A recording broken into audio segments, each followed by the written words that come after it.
بسم اللہ الرحمن الرحیم۔ السلام علیکم ورحمۃ اللہ وبرکاتہ۔ معزز خواتین و حضرات، امید ہے آپ سب لوگ ہوں گے۔ دوستو، جمعہ کا دن تمام دنوں کا سردار ہے اور سب سے افضل دن ہے۔ حدیث شریف میں ہے کہ اللہ تعالیٰ کے نزدیک تمام دنوں سے افضل جمعہ کا دن ہے، اور اس میں رحمت الہی کی بارش ہوتی ہے اور دوزخ کی آگ کو ٹھنڈا کیا جاتا ہے۔ تو کوشش کیا کریں کہ جمعۃ المبارک کے دن زیادہ سے زیادہ اذکار کیا کریں، عبادت کیا کریں، قرآن پاک کی تلاوت کیا کریں، دعا کیا کریں، یا ذوالجلال والاکرام پڑھنے کے ساتھ ساتھ دعا کیا کریں۔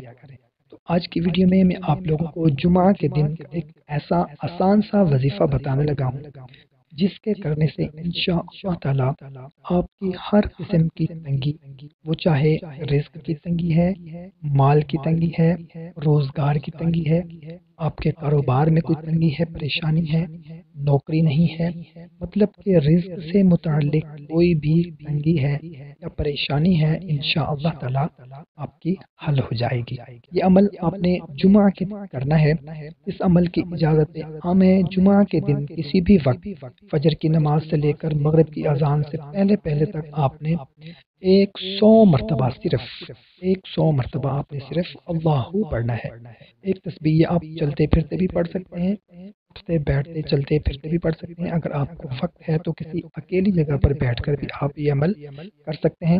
آپ نے یہ عمل ہر جمعہ کے دن تا حصول مقصد کرنا ہے، اور اگر آپ اس عمل کو اپنی زندگی کا معمول بنا لیتے ہیں تو زندگی بھر انشاءاللہ تعالی ہر قسم کی تنگی سے آپ بچے رہیں گے۔ کوشش کریں کہ یہ عمل خود بھی کریں، بہت ہی مختصر سا عمل ہے، ایک تسبیح پڑھنے میں کتنا 10 منٹ لگیں گے۔ کوشش کریں کہ اس کو خود بھی کریں اور اپنے دوست احباب رشتہ داروں کے ساتھ بھی لازمی شیئر کریں تاکہ ان کو بھی فائدہ ہو سکے۔ تو ہمیں دیں اجازت، ملتے ہیں ایک نئی ویڈیو میں، اپنا خیال رکھنا، اللہ حافظ۔